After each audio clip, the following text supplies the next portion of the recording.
Now it's time for Straight on the Point with Jesse T from some undisclosed location somewhere in the world.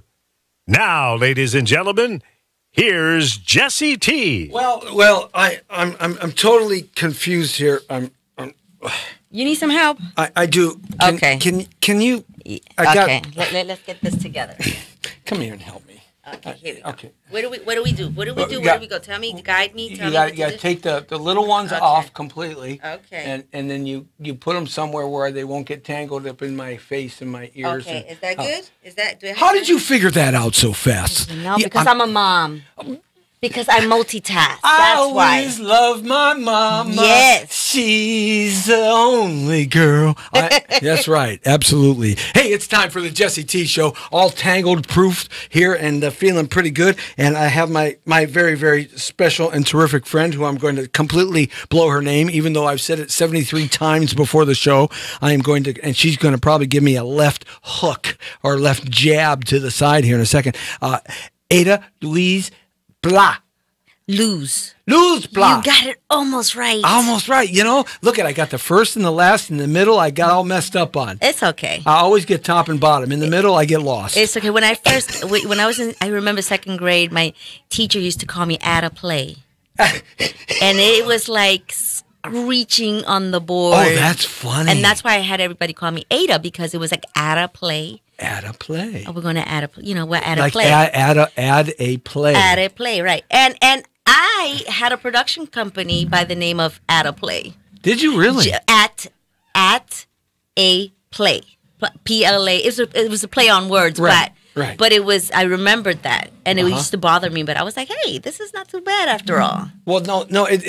I'm messing with the cameras here right now while she's talking. It's her show right now, so. No, it's our show. Yeah. I like that, boy. She can take care of me and get me untangled. Yeah. You know, guys are like that. We get ourselves really confused really easily sometimes. Yeah. No, my husband, he's, I'm like, babe. Right. I got this. Just relax. Yeah. Don't worry about it. Right. We're good. He's like, all right. Well, I can't get that one lined up, so I'm not going to worry about it. But this is our Facebook feed, and it's going. But okay, what are we doing here? Oh yeah, it's my show. That's right. It's the Jesse T Show. Good to be back with you here. The Brown Beauty is back on duty. Hey, we are podcasting live here from the beautiful place we call paradise. Except there's just too many friggin' people everywhere, and it's going to increase tenfold over the next 15 years. I can't even imagine what the 405 freeway is going to be like in 15 years when all these little tykes out there get their cars and licenses and start driving. Oh, please, Uber and Lyft, take over, please. Or the Elon Musk tunnel that's just about where we're at now, going 3 miles one direction. Something's got to give, because we got to get back to some peace and quality around this city. God, it's so crowded, but it's another beautiful day in the place we love to live by the Pacific Ocean. We got snow on the mountains, you got surfing in the beach, and you got the desert in between. I sound like Jerry Dunphy from the mountains to the oceans in all of Southern California. It's the Jesse T Show. Hey, we are happy to have you back with us here live in the studio, and we've been doing a lot of stuff outside in the street and all around, remotes and premieres and red carpets and award shows and chasing cops who are chasing bad guys and chasing after fires and chasing after all kinds of things, Dan the Man and I. So it's good to be back here in the studio with you as we broadcast live on Facebook.com/Jesse Terrero, Instagram Live at Jesse Terrero, YouTube at Jesse Terrero, Twitter, LinkedIn, Blogger, Tumblr, Google+, Pinterest, and the list goes on and on, all on the platform of thepowerofvoices.com. Thanks a lot for having us on and joining us. 424-227-9461 is the number if you want to ask this beautiful, beautiful, beautiful lady to my rights here at a Luz Pla. Hey. I got it right? That was great. You like that? No, the entire format of how you speak, and you hit it. It was just fantastic. I was like, how does he do that? You know something? I used to get myself terribly in trouble at night with Mama T because I would talk in my sleep, and when I was a bad boy, she'd catch all my stuff, so I knew never to be a bad boy again. My son talks in his sleep. Yeah, that's when you find everything out. Yes, I do. You just sit there, and then you catch him a couple of days later and say, so how was that party on Saturday night that you guys drove down there by the big tree? And he looks at you and goes, Mom, how did you know that? Little birdie told me. Moms have telepathic powers. We do. You do. I honestly, I truly believe that because we are born from the womb, and the womb is a connection to another human being. Where men don't have that with their children. We plant the seed, but there's a separation immediately once the seed is planted. But in a woman, the seed grows and the baby comes out of a human being. So you have a telepathic connection, I think, that is vastly different than men and children. That's an interesting way to look at it. I never saw it that way, but maybe that's what it is, because it's just this feeling that you get that you just can't shake. Yeah. You just know. And, the more moms you talk to, their children can be on the other side of the planet or the other side of the country or completely somewhere else. And yet mom will always know something's not right. I don't know what it is. It's funny you say that. Recently, my son was playing football, and I couldn't get there in time because I had to pick up my other son, and we were stuck in traffic. And suddenly, I felt this jolt in my heart. And I knew something wasn't right. And I just started praying, And then when I got there, he seemed okay. Right. But prior to my arrival, he had he hit really hard and had a concussion. Oh, no. And so I was in the emergency room with him all night, but I knew exactly when it happened. You pinpoint the time. I just felt it, and I just looked at the time, and I was like, there's nothing I was sitting in traffic, bumper to bumper traffic, and there was nothing I can do but leave it up to God. And I just prayed about it and just let it go. And then when I got there, I saw him, but you can tell that there was something wasn't right, But we know. You just know those things. We know. And from an actor's standpoint, too, and in terms of that connection you have to have with words on a page, which are so far removed from people's normal lives. Right. Usually you play a role that is so far removed from what you are as a natural human being living your life from day to day. Right. There's a disconnect there, so you have to find that way of connecting. And it's interesting that there probably allows a certain kind of connection there, which is that euphoric kind of mystery, I think, that ladies bring to a role that is different than a man. A man has to approach a role in a little different way, maybe a more physical characteristic, where a woman can approach a role from a more emotional and visceral. Visceral. That's the word I'm looking for. Right. It's visceral. We just have that. We're in tune. Yeah. By nature. Yeah. That's just how we are. It's a natural process. Yeah. It makes you a better actor, I think. Well, and lately, move a little closer so we can get you both on here just a little bit. Leah, is she still okay? Or should I turn this just a little bit there? Okay, yeah. That way, then we can get a little bit of my mug with your mug, and we can have mugs together. We can have mutual mug shots. Yeah, we do. Yes, I've had a mug shot before. Oh. I shouldn't have said that. Oh, well. I'm not going to say my question. No. Okay, I'm going to keep that one to myself. Maybe not. Yes, that's right. Maybe I have, maybe I have Hey, where not. did you grow up? In the Bronx.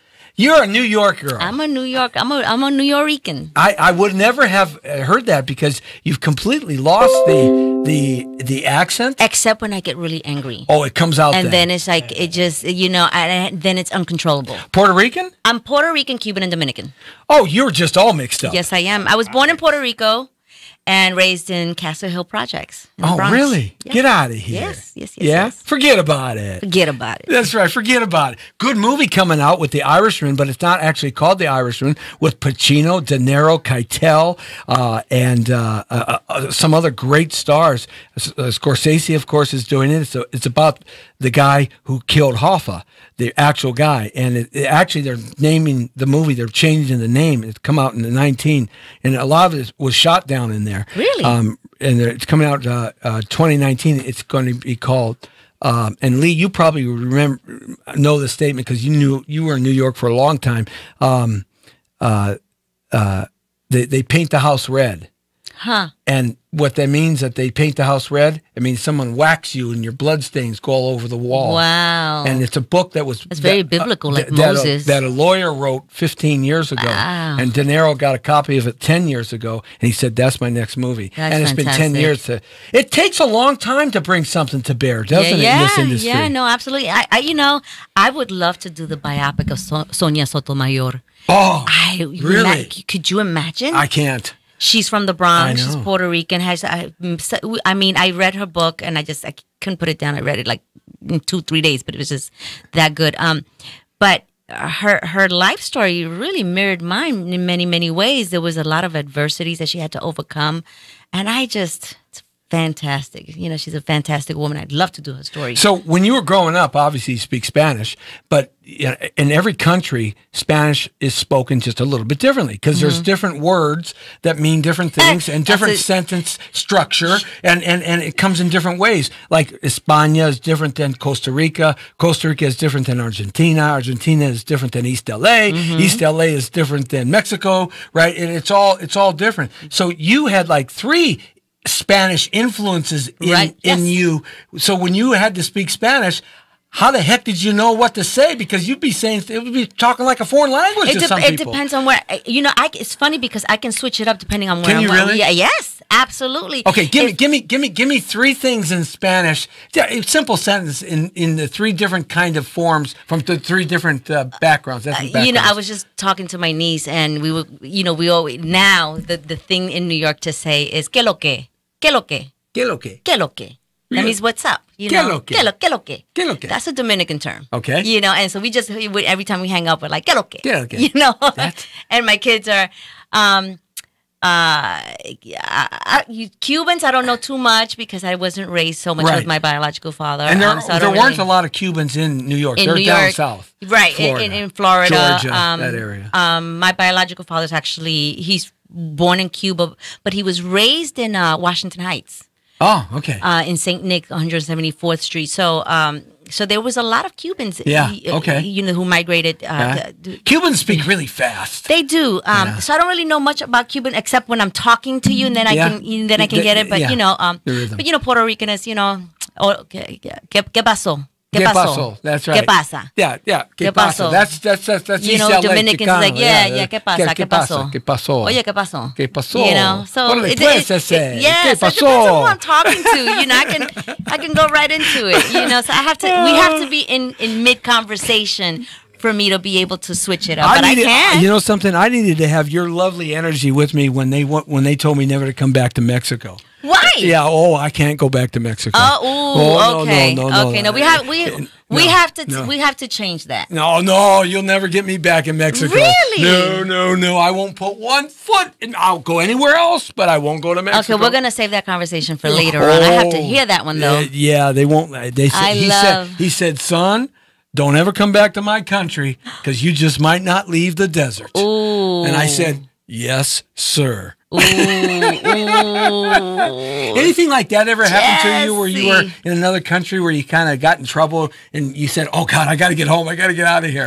I can't say that happened to me. I can't say that has happened, at least not yet. Were you a tough young girl when you were growing up? I mean, were you kind of Rousey or were you more the princess type girl? No, I was never a princess. That came later on. But no, I grew up with nothing but brothers. My sister and I, we're probably tougher than our brothers. Yeah, a lot of our male cousins were always in our lives. So I've always hung out with a lot of guys. And my girlfriends are tougher than anybody I know. They'd be kicking some ass and some guys. The Bronx girls, we're tough. Yeah, you are. However, I love them though. I will say this: my mother would always say, "Don't start none, won't be none." My mother's motto was, if you start trouble, you're gonna have to deal with me. If trouble starts and you don't finish it, you're gonna have to deal with me. It's sort of like the concept that if you go looking for trouble, I'm gonna give you more trouble than you ever thought you would find. Yes. Right. Yeah. Yes. No, I was never a troublemaker. I'd rather, you know, be happy and, you know, just, you know. You were the life of the party. I was, happy girl. yes. The spark, right? Yes, I walk in and it was like, Ada's here. Well, just like she is right now, guys. I'm telling you, it's right. We don't change much over the years. No, we don't. You know, we don't. But however, it's funny because people are like, oh my God, you're so sweet, you're so kind. And then when you get to that side of me where it's just, you know, they're like, oh, she's so ghetto. Oh my gosh, she's so ghetto. And I'm like, I'm not ghetto. You know, it's just you know, if I need to go there, I'm gonna go there, but I'd rather not. That's when you see Jesse T running down the street really fast, like a dog with his tail between his legs and his ears back. And somebody chasing him. Forget it. No, I'm running fast. I know how to get out. Yeah, no, I was. You know, I you better be able to do 5 miles because it's going to take you that long to catch me. Yeah, absolutely. Well, you know, you got to have that spark. My daughter, who's 28, she's a world-class athlete, really? Goalkeeper. Nice. She plays for Chicago Red Stars, and she just got contracted to play for the Chilean national team because her mother, Mama T, is Chilean by birthright. So she got dual citizenship. She's coming back in a day and a half. She's a tough girl too, and I always told her, you know, I raised her in her timeline. Right. That I knew this was going to happen in her timeline. That the idea that women were when she was born 28 years ago, the glass ceiling kind of concept was being talked about and starting to move in that direction. And I knew 30 years down the road that women would be in different empowering positions. Right. It would take a woman who was not just a princess, because a feminine. A woman who's feminine, or her femininity will always be there. Will always be a woman, unless, of course, you want to be a transgender, one of the other 72 other genders, which I only think there's 2, but I always have to get that political statement in. That's just me, Jesse T. Can't help but being me. But nevertheless, she's going to hit me. I know she is. No. But I'm amazed at how you can just roll it out. You know, I'm just watching you. I'm just like, wow, this is amazing. So I always taught her, I wanted to be tomboyish, but had that femininity as a woman as she grew older as a woman, and she has that. She's kicked every boyfriend's ass, and I think the new boyfriend she has, I think she's maybe gonna really, she kind of likes him, and she's getting older. This is the one, huh? I don't know, but she softened her approach a little, but I wanted her to have that power that we're talking about. And I think people from New York, that's just part of who they are. You know, I think or the New York area. Yeah, no, I think, you know, life is fast in New York. Everything is, you know, together, you know, quick now. You know, when my husband is from Alabama. Oh. When I take him to New York and we're walking in Manhattan, you know, it's automatic. He's like, he's so lost, but he loves it. Yeah. He is like, it is like nothing in the world. But that's just how we are. We're just, you know, moving and shaking. He's just grinders, you know, just hustlers. You know, we're just moving and shaking. We have to.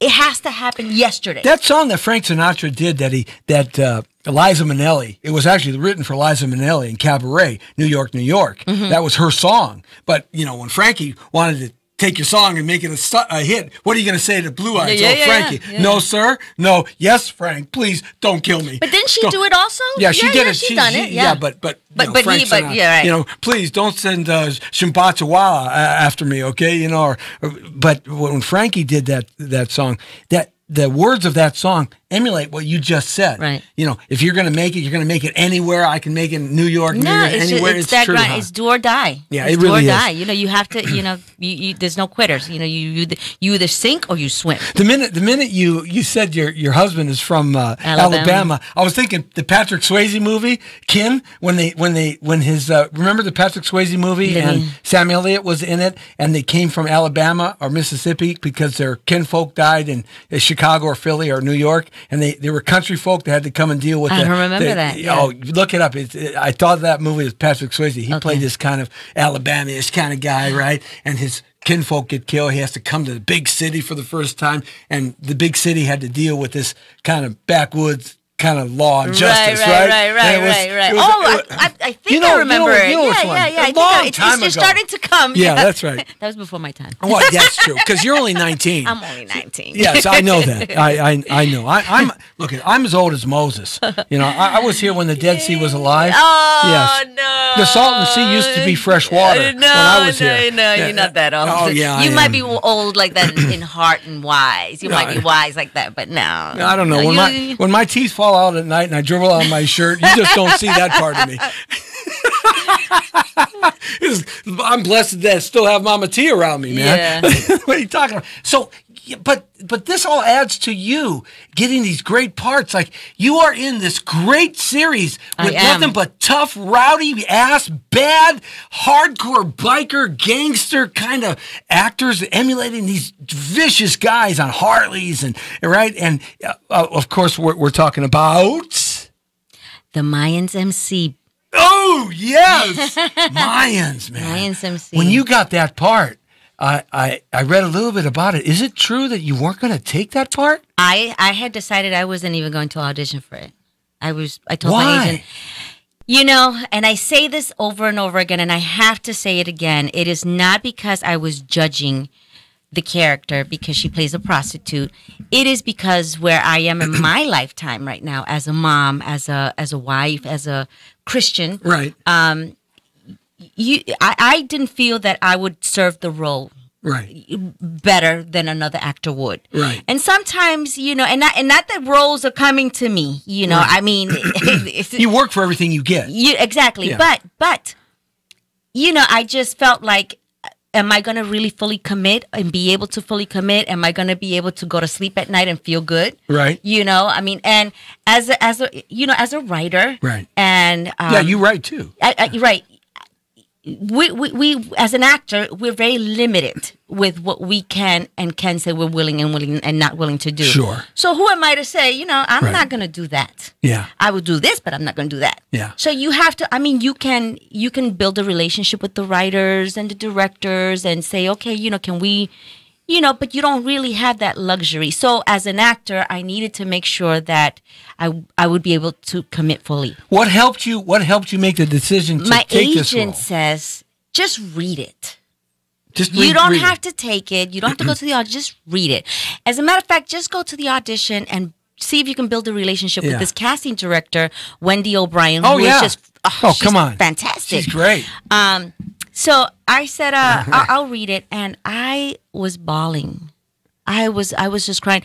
I related to Celia in a visceral way, in a way, you know, the scars, her past, her pain, what brought her to the profession that she, you know, the vices that she was exposed to. What happened in her lifetime that caused her to be this person, and then to inflict pain on those she loves because that's the only way that she knows how to love. And you're in a male-dominated series like Sons of Anarchy. Right. And for those of you who haven't seen Mayans, you got to check it out at least one time. And for those of you who are fans of Mayan MC, it is. You know what I'm talking about. It is the Sons of Anarchy from a different point of view, from a whole different ideology and concept, and it's a branch off of that because the characterizations the storylines started in Sons of Anarchy.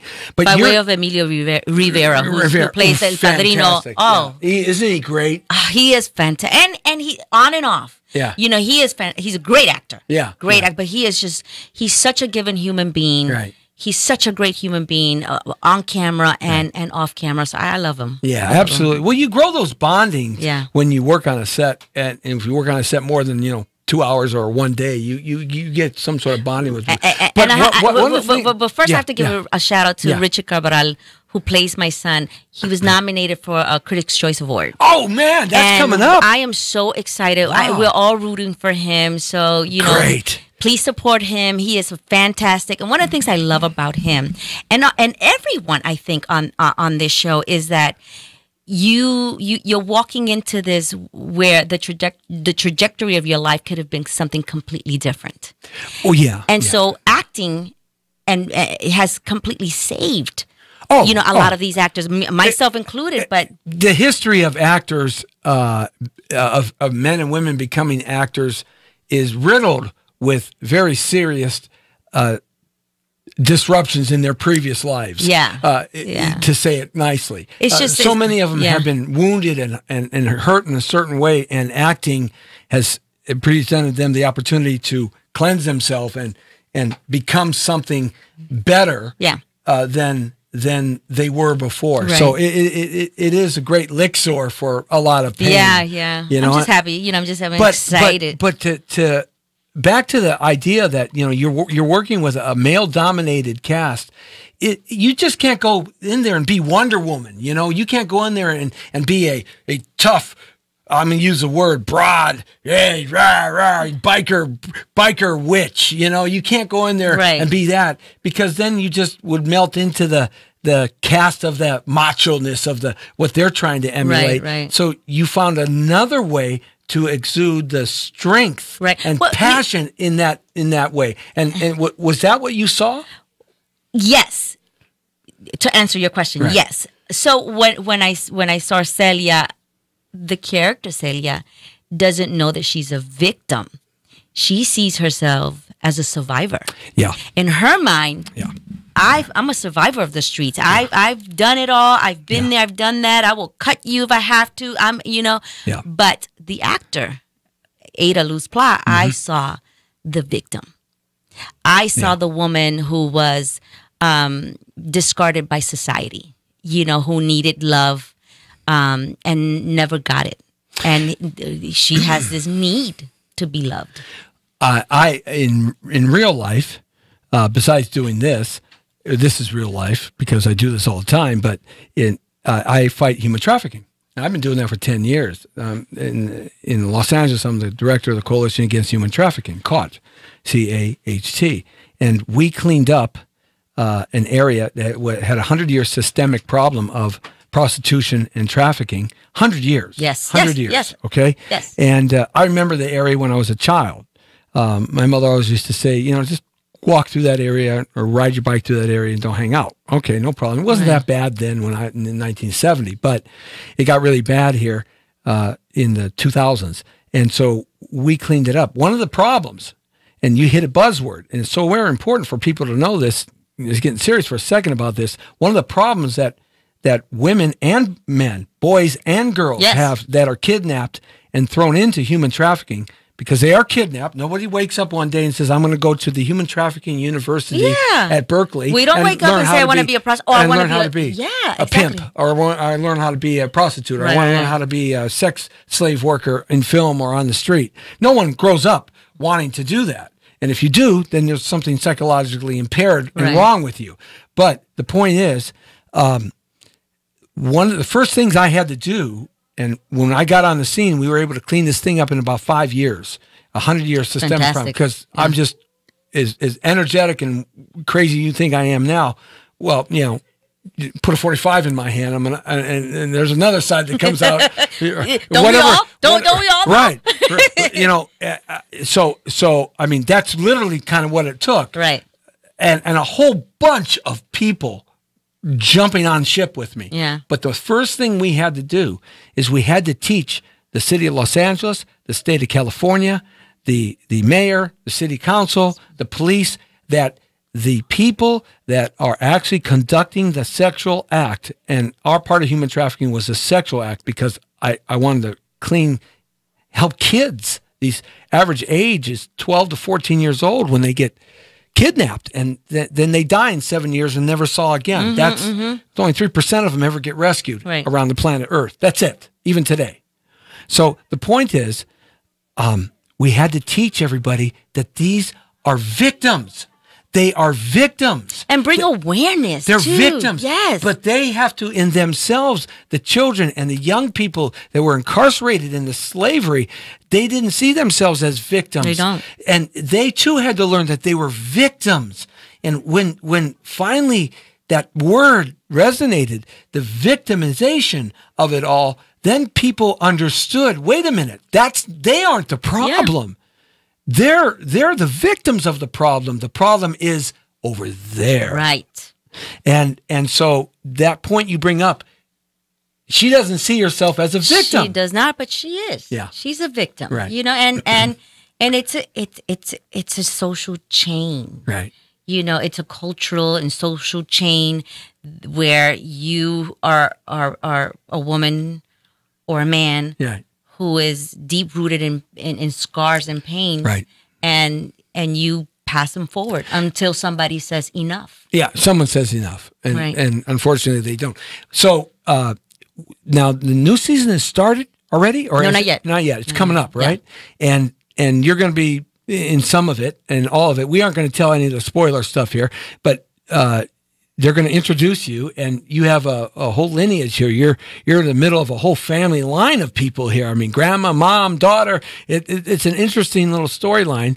And where can they see the folks that don't know where to see the show? What is it? I'm not sure, but I think Netflix. Netflix, maybe yes, is it Netflix Netflix? show. I'm not sure. Yeah. I'm not sure. I get them mixed up with HBO or Netflix. I think it's Netflix. Yeah. Well, Netflix has Sons of Anarchy, so I would imagine. Yeah. You're absolutely.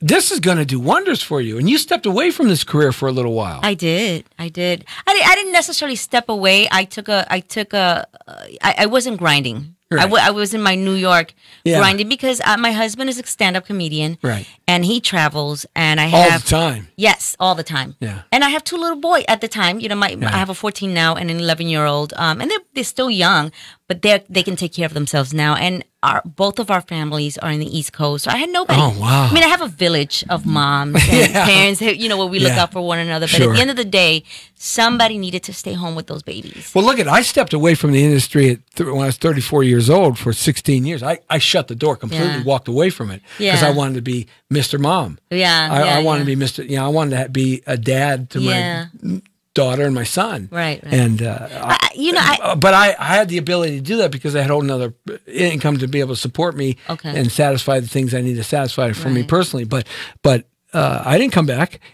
And that's the beauty of this industry. You can always step back into it at any pace that you want. Right. And that's what I did. I needed to. But I would still go on auditions, but again, I was very selective. Right. If it took me out of the state, right, and out of the city of Los Angeles, I would not accept it because obviously, I was not going to disrupt the lifestyle of my kids. No, you can't. But it's not to say that it's a wrong decision or a right decision. No, it was your decision. It was just my journey. Yeah, it's your journey. Everybody's journey is different. There's no right or wrong in anybody's journey unless you hurt somebody else in your journey. Then you're wrong. Right. There's just no black and white. Right. No gray zone there. It's just black and white for me.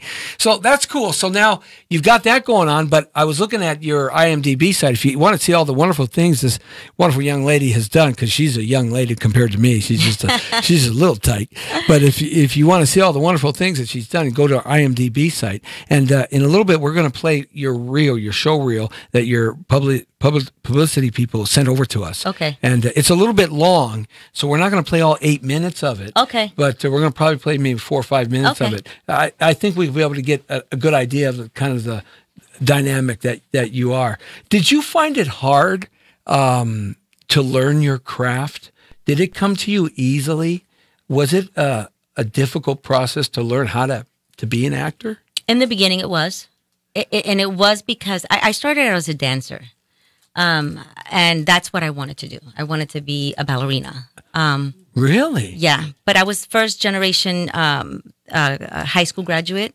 So my parents felt that I needed... First generation high school graduate. Not college graduate. No. High school. High school. Wow. So my parents felt that I needed to go to college so that my siblings, my younger the cousins, the younger generation coming below me, they can have some sort of understanding. And I was, I felt that was important. So I hung up my little ballet shoes and decided, because I used to dance with Dance Theater of Harlem, not in their professional program. I was training to be a part of their professional program, and it never got, that just didn't get that far that dream. With it. And so I went to SUNY Binghamton to study law. You're going to be a lawyer. And in particular, my father wanted me to be a criminal lawyer.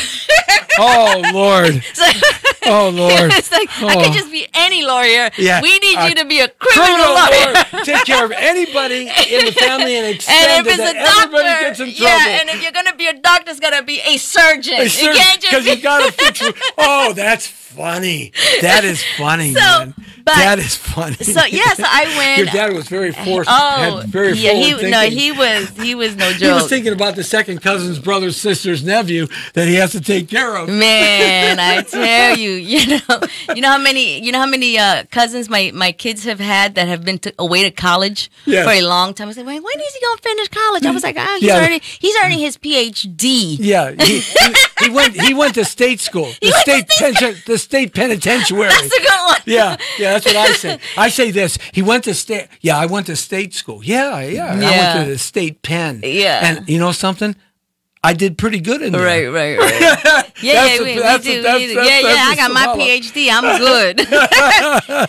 Anywho, that's funny. I'll never forget. And you come home and be an actress, and your father probably goes, "Oh gosh." Yeah, no. Well, my father was like, he knew that I was really distraught because I loved the arts, and the arts was truly my escape. It was my way out. It is for a lot of people. It is, yeah. So I was a minor in sociology, and I just came home and I told my parents, I was like, I know you guys want me to be this lawyer, and I love the law, right? But I have to do my dreams. I'll give you the degree. I'm going to give you that. Yeah. But then after that, you have to let me do me. Yeah. And they did. They were like, okay, you know what? Just if you just give us that, if we can just watch you walk down that aisle, get that paper, baby. Get that JD.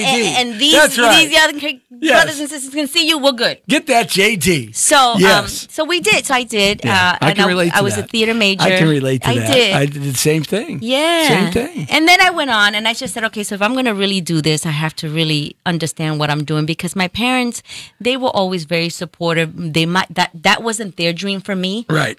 But they were supportive. They just didn't know how to support me. Right. They knew nothing about. Right. They knew nothing about college, let alone, Well, you're the first high school graduate. Yeah, so you want to be what? An actress. Yeah. Well, what's that? What's that about? Wait a minute. But they were supportive, and you know what's so funny is that the village was, the neighborhood. You have neighborhood back there. Yeah. Even today, you have neighborhood my back family. there. That's family. You don't have that in Los Angeles. Yeah. And I miss that. Yeah. I miss that. But I have found my mom villages. That. Yeah. We have a strong support system, and we are all like-minded. So I've been blessed to have that here.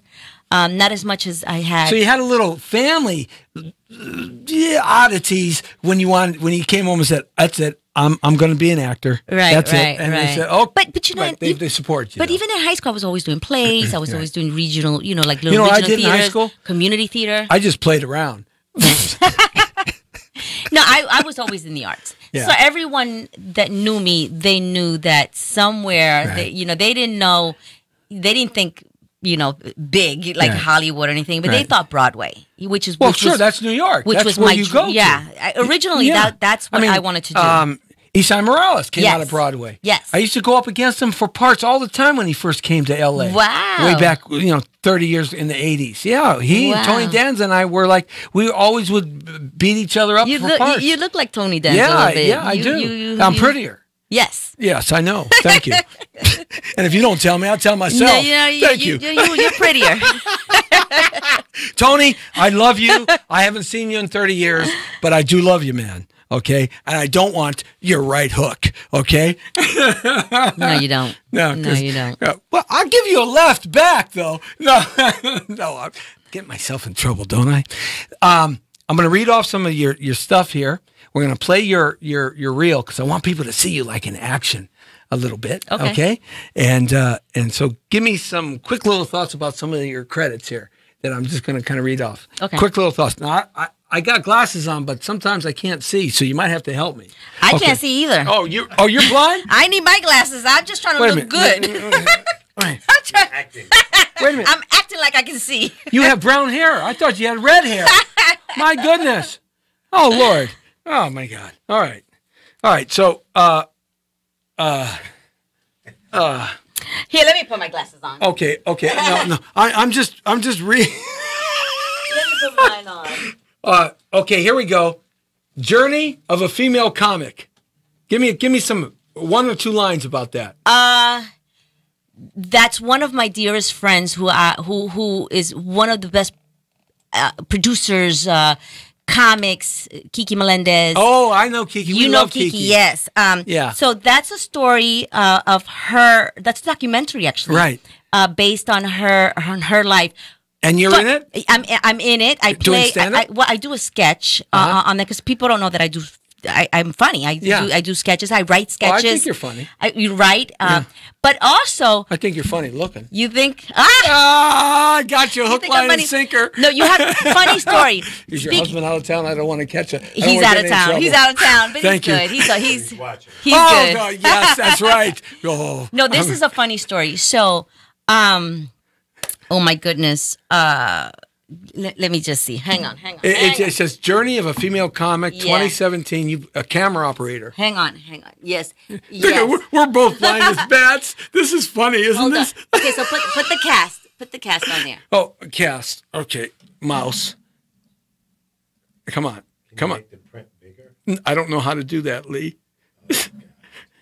All right. Hang on. Okay, Kiki Valencia. Keep going. You see, I still can't even see this. Keep going. Okay. Yeah, right.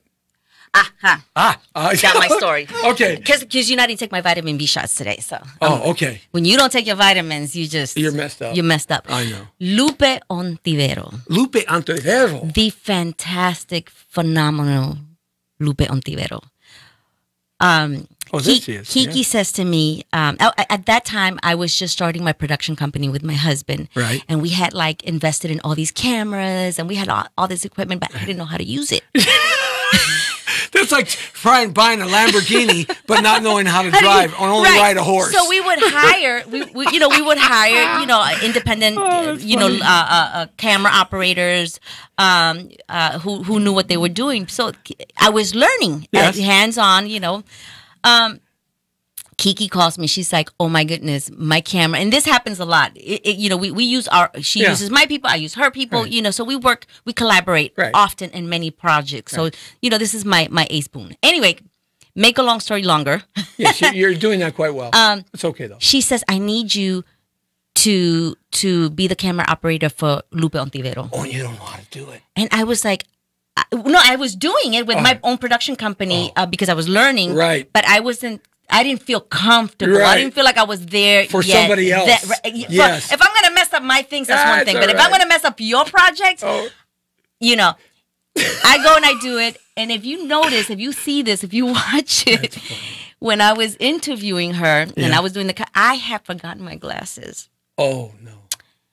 And in certain areas, it's a little out of focus. It's out of focus. Oh, I've done the out of focus thing because my glasses got dirty or something. I've done the out of focus thing. And I was so mad at Kiki. I was like, I told you not to let me do this. And she was like, oh, it's fine. We'll fix it in editing and post, everything of it. And so they did the best they could. They made it look really good. But every now and then you can just, say, this. One time I was shooting. Yes. I was shooting this one thing because I do that too, I was shooting this one scene in something that I was producing. And a buddy of mine, Cy, was the lead in it. Very terrific character actor for 40 years in town. Professional, right? And so I shot this really. I mean, he gave it, man. He left it right there, man. It was nothing more to give. And the scene was done. So then we took the camera and I purposely walked away to go look at it. I took the whole tripod and camera and walked away. Oh. I broke the set because while I was shooting it, I realized the camera wasn't on. Oh my gosh. So I broke the set. I went over here and I got my first AD. He goes, everything okay? He goes, why'd you break the set? I said, look it. He goes, I said, no, don't turn around. Don't, just nod your head. Right, yeah. Oh yeah. All on. Yeah, just nod your head a few times. Okay. So I came back, reset. I said, Si, we got to do this again. There was a helicopter in the background that I didn't see, and it just we got to do it again. He goes, oh, okay, no problem, right? I was like, no, take it again. There's an art, and you have to respect when they go to school for that because you learn as you. I've gotten a lot better now, but okay, here. very black when. Very, very, very black when? Why? Way back when. Way back. See, I'm telling you, I can't see. Way back when. You did this in 2010. Way back when. So my husband was producing a show for, was it TV One? I think it was TV One. Yes, it was TV One. Real fast. And it was called Way Back When, and it was another documentary, and fantastic. It was about the 70s, 80s, 60s, 70s, and 80s African American Black actors and their storylines and their lives. And so I was a crew member there. I was assistant to the executive producer, and I, The Shield. Oh. Michael Chiklis. Yeah. It was that fun. cool? Oh, you have How no fun idea. was that? Oh, my goodness. Isn't he great? He was fantastic. Yeah. But I brought it. You brought it? I Did brought you bring it. it home? You brought Yes, the I bacon, did. I brought baby. it. I was like, if I'm going to be in this room with Michael Chiklis, yes, I need to bring it. Yeah. I'm not going to be intimidated. I'm not going to sit back. No. We had fun. It was a great series. We were hitting back and forth. It was Hot so Tamale. much fun. Kiki Melendez Right. again. This was a stand-up comedy for women. Right. Hot Tamales. Hot Tamales the movie? No, the Hot Tamales. Oh, Hot Tamales the movie. Yeah. Okay. No, that was with Joy Medina. Are you familiar with Joy Medina? Yes. Comedian. Yes. That was one of his first films that he had written and directed. And he met me when I was doing BET, Black Entertainment Television, the Blackberry Inn. And based on that character, he hired me for that film. You got a nice little IMDb site here. Go check her out. She's got lots of cool stuff on here, and it's cool to get these background little stories though, because that's where the fun is. Yeah, I mean that's where the fun of being on a set. The journey, the journey. Do we have can we play maybe 3 minutes of her reel? Now this is your actor's reel. This is what your publicity sent over to us. Okay, what am I looking at? Because I have a few. Well, leave the mics on, and you can make some comments or whatever. Okay. As you go. Okay. So this is Kiki Palmer. Oh, she's fantastic. She's so talented. Okay, so roll it, my friend. Come on, walk, buddies. Come on, walk. Cherokee is from the word Muskogee. So I played her teacher, and I remembered she telling me, you were so forceful. I thought you were my teacher for real. You really scared me. I was really intimidated by you. And I was like, good. You need to be. Warriors, where do you think you're going? Gemma, I need you to go back to your seat. Gemma, go back to your seat now. Oh. Hello. Can I help you? Yeah, I work right down the street. I got this letter that was addressed to here. Thank you. Sure. I didn't see a sign out front. Didn't know what was in here. Oh, we're a very small company. Really? What do you sell? We're more of a service provider. Really? What kind of service? Oh, I just answer the phones. Please. Sure. Mr. Aaron Boatles, he owns the place? Well, his name was on the letter. Right. Do you have a copier here? What? Copier. That's what I do. I sell copiers. How's yours treating you? Mind if I take a look? It'll just take a second. No, sorry. Listen, I'm this so is where it far gets behind fun. on my sales this month. Hey, you'd be doing me such a big favor if I could just take a quick look. I'll list you as a service contact. Look, I'm really not supposed to have anybody here, 10 please. seconds, 10 seconds. Look, you really need to leave right now. I can give you a great Notice deal the on a accent? Pantera 5115. Yeah. Staple sword, auto fold, all the bells and whistles. Please. I guess this isn't a copy room. Sit up. I'm a cop. You see? What do you want? Everything there is to know about your Jefe and what goes on around this place. I just answer the phones. Who calls? I don't know. A few minutes ago, a one-armed man was in here. He dropped off a bag with $200,000 in it. I don't know anything about that. Money laundering, conspiracy, illegal transfer of currency out of the country. You'll do time for just picking up the phone and saying, hola. Now, who was Aaron Boles? And what does he do? I've only been here a month. We're from Mexico City. He was in military intelligence or something. He offered me a job. Answering phones? Better than swallowing verga gringo at the club I danced in back home. So he keeps his oral recreation in-house. What's all this for? The electronics? All I know is that he's some kind of consultant. Security or something. Where was he just headed? To the bank. He has an important meeting with a client tonight. Who's the client? I don't know.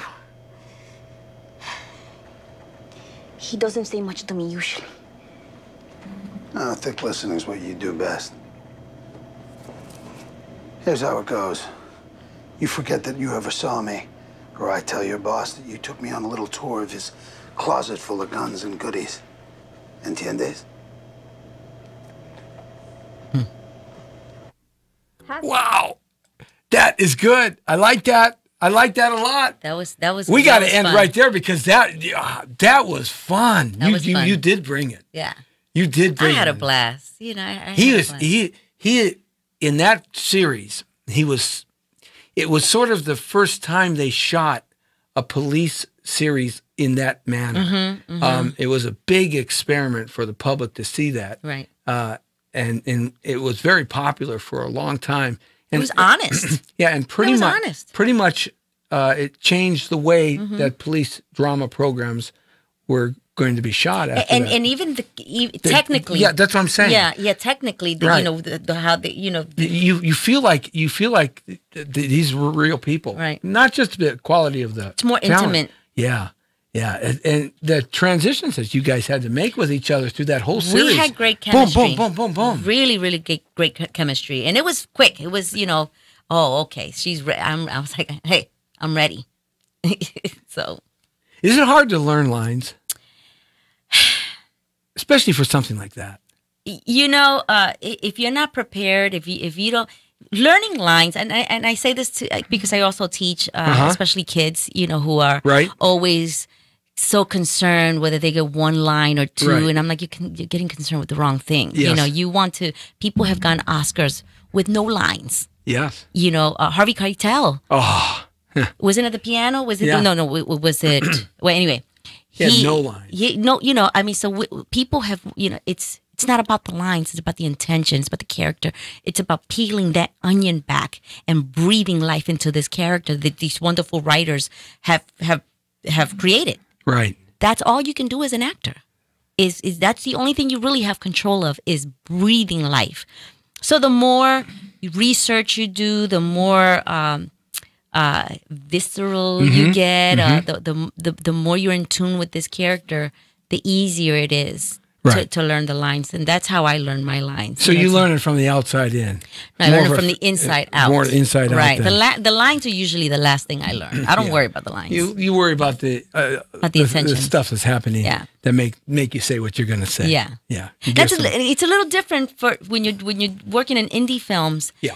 And in television because you're restricted with what you can change. Yeah. You have more freedom when you're doing independent projects. First of all, normally you're there with the director, and the writer's usually not there. No, and not on TV. Right, and they allow you the freedom. They got a shooting schedule on TV. They're spending millions of dollars. They got to hit it. Bing, bing, bing. Yeah, bing, no, bing. you can't change A from A. No, absolutely not. You need to. What new things you've got coming up?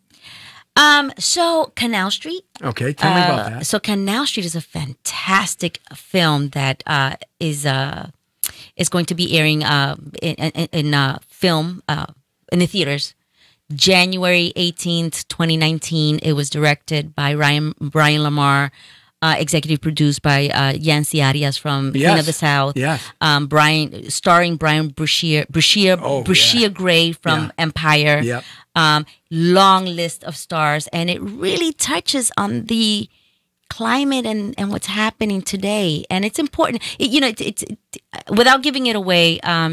It has to do with racism and politics, and it's just you have to go see it. It's really fantastic. And what I love is I've worked with Ryan Lamar before in another film, and it's a family based film, faith-based, and anybody can see it. Yeah, faith-based films are becoming very popular. Yes, yes, but the way he shoots them, they're gritty and they're honest. Well, then it's not about sitting there and praying to God all the time, and that's not what faith-based films are. It's just a truthful interpretation of a story. That people happen to believe that God is all powerful. Yeah, I mean, people still have the ups and downs of life.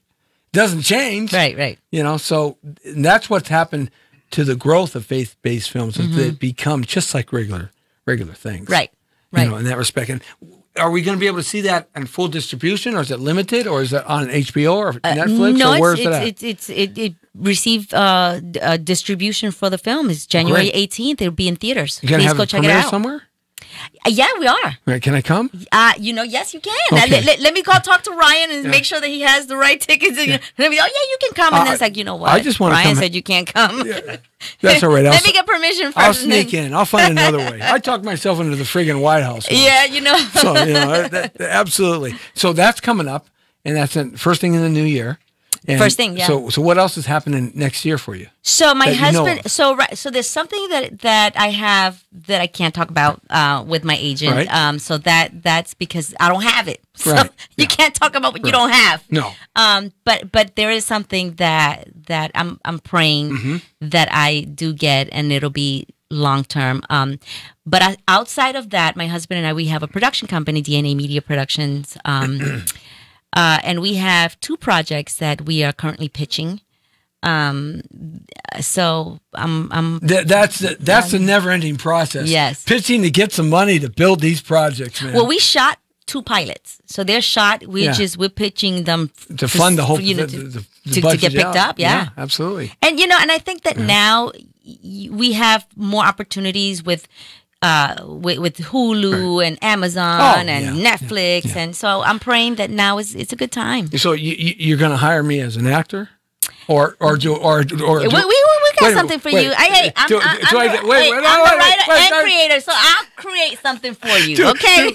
Look if you don't hire me as an actor, I'll just pull the cords and the cameras and the lights. Just give me a job, please. I want a job, please. You're like, I don't ask you for $25. We'll have something for you. We got you. We got you. No, see, isn't this really petty? This is how I get employed. That's how we all. It's called the grind. Yeah, it's grinding. Well, I'm telling you, it is. It never stops. I've been doing this my whole life, so networking is something that I have had to learn. Yeah. I'm not as good as other people, come on. And I have to really with that work. vibrant personality. How do the fans? We're coming to the end of the show already. Can you believe it? Really? It's an hour. Can you believe that? We could go on talking like this for 3 hours. Yes, we can. So you going to come back? I will. Okay. Absolutely. And when your husband's back in town, bring him in too. I definitely will. Give him some love. Okay. Right? We'll do. We'll do a little comedy skit or something. Yes. I mean, Yes. Absolutely. Why not? I'm just auditioning. That's all I'm doing. How can the fans find you, the new fans? How can they find you? Ada Luz Pla or Ada Luz Pla Williams, all across the board. Okay. So I just mean, put Twitter, it in and bang. Twitter, my fan page, and Facebook, Instagram. You'll be able to find me because Ada Luz Pla. Mayans comes out coming up. We don't know yet. Okay. Yeah. But it's coming up. But it has been picked up for a second season. Canal Street. January 18th, 2019. And anything else, just check her out on social media. Yeah. And we'll keep you notified. Stay tuned. I'll definitely keep you posted. Oh, man. I'm going to blow your name again. Ada Luz Pla. That's good enough. Okay. Close? That's close.